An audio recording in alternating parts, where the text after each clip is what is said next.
Good morning, gang. Happy Saturday morning. Remember the old days where people took pride in their work? People introduced themselves. Hi, I'm Joe. I'm a carpenter. I'm a plumber. I'm a doctor. I'm a lawyer, or whatever it was. That was how a conversation usually started. It's like, hi, I'm Joe. Hey, what do you do? That was it. And people took pride in what they did. Yeah, not so much anymore.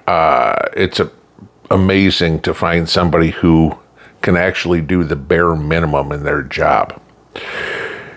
The other day I did a video about watching people around me and talked about the guy with his daughter in the gun shop, or the guys that were out on a range, or the person in Walmart, and you could notice who the people were that were taking life seriously. Then on the other side, you get the ones who are speed bumps in an SHTF. I'll give you a few stories. You guys know the deal I told you, 4 weeks ago, about the one contest winner who the UPS driver forgot to scan the package, and of course it got lost, which of course means he stole it. Okay.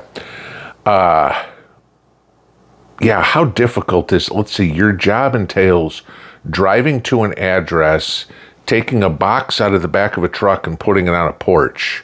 And if you have to pick something up, you've got to take a little handheld gun, if you will, and scan a package. Not exactly rocket science, and you couldn't do that.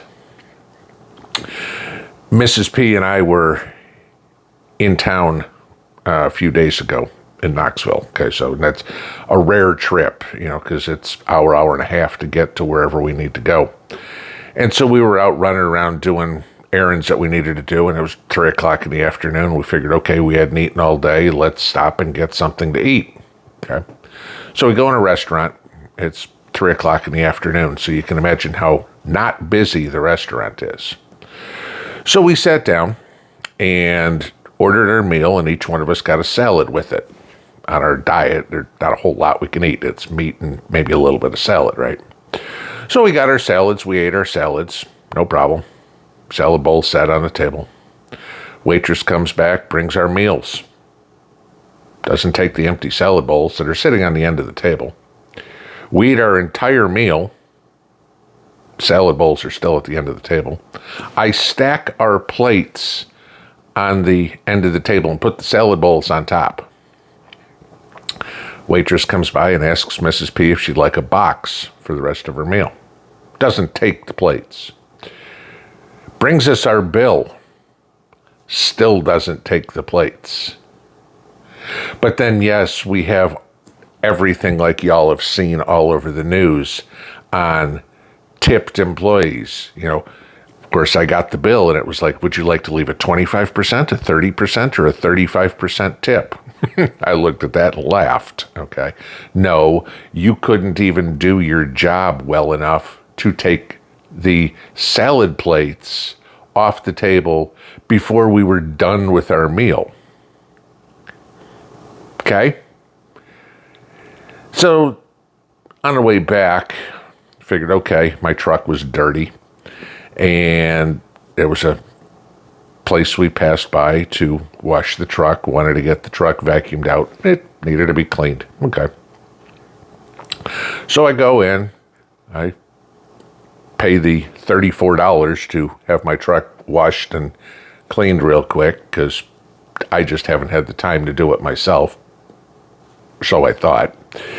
And so they washed my truck, and the guy goes to put the little tire conditioner on the tires and, do whatever.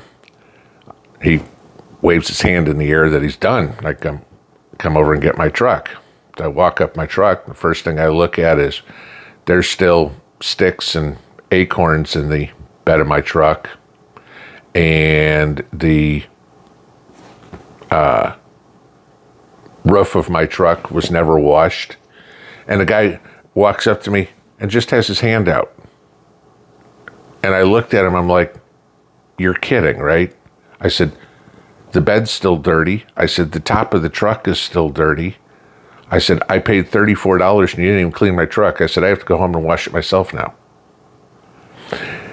These are the people that in an SHTF situation are going to be standing there in front of your house like this.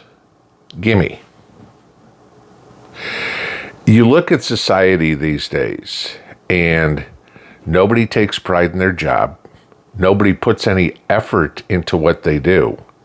They show up at Monday morning at 8 o'clock to work and go, where's my paycheck?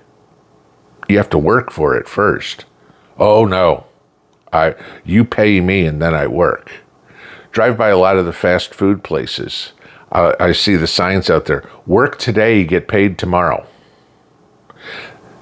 That's how bad it is needing people to come to a job that will actually work. They've got to give them instant gratification. In an SHTF situation, and God knows what it's going to be, whether it's economic collapse, whether it's an EMP where Joe gets us into a world war, whether the election turns into a civil war in the country. That's exactly what it's going to be.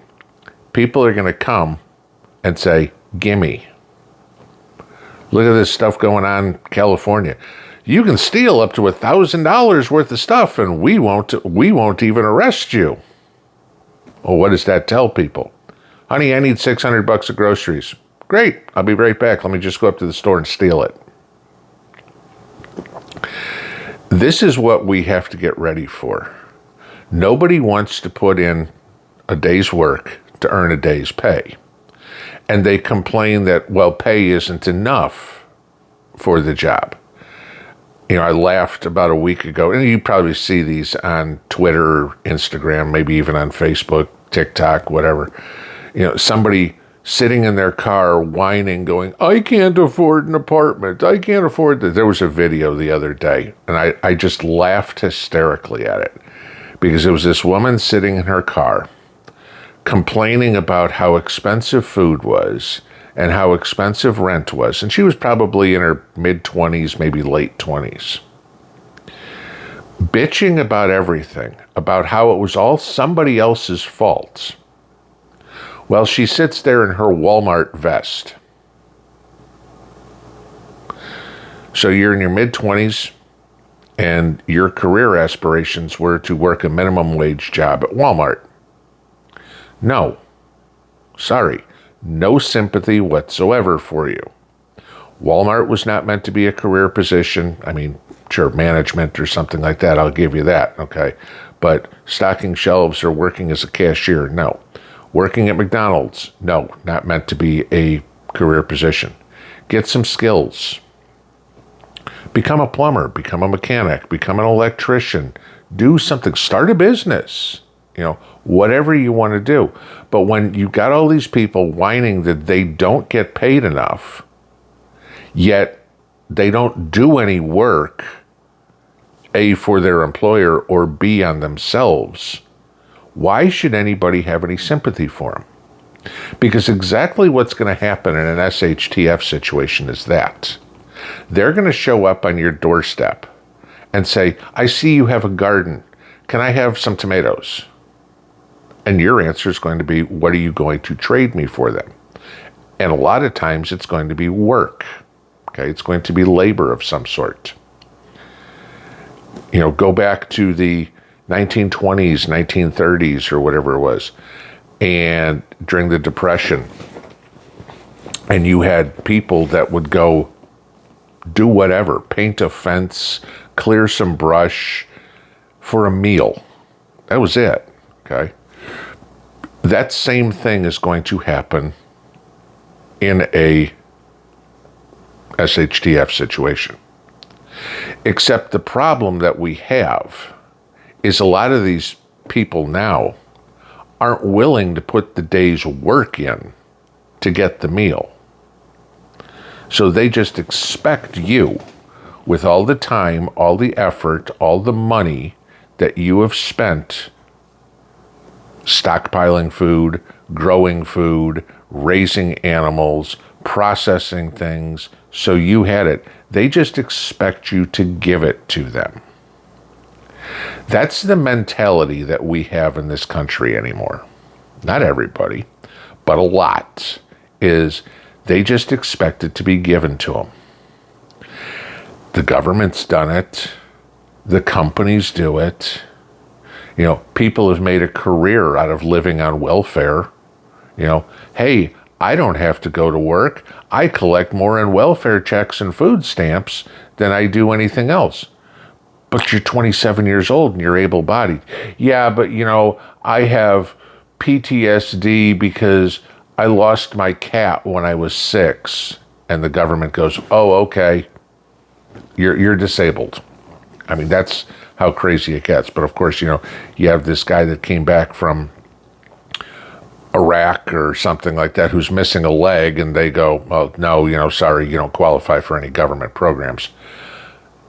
This is the issue. This is what seriously you need to pay attention to and need to prepare yourself for up here, okay? That there are going to be people that just expect you to give it to them because that's all they've ever known. They don't know how to do anything. I mean, you want them to work for something. I mean, literally, you're going to ask them, go stack that firewood. And you're going to have to show them how to do it because they don't know how to stack firewood. They don't know how to rake leaves. I mean, this is how unqualified so many of these people are. I mean, again, go into a store and try to find something. Is anything organized? No. You know, it's like, oh, I need this, and let's put this, I need canning jars, and I need pectin. I'll say this just for another example, okay? Because Mrs. P and I were just making peach jam yesterday because our peaches are coming in. I needed more pint jars, and I needed to get some pectin for this. Would you think those two things would be in the same aisle? Nope, because nobody has enough up here to figure out, common sense. If you're going to buy pectin, chances are you're making jams or jellies, and chances are those have to go in a jar. You think we'd put them together? No. Okay. This is how ridiculous it's gotten, that we need to pay attention to this stuff. Because when that person knocks on your door and says, can I have? They're not asking. They're telling. If you don't give it to them for nothing, they're going to burn, loot, and murder because that's all they know. Welcome to half the country. Pinball out.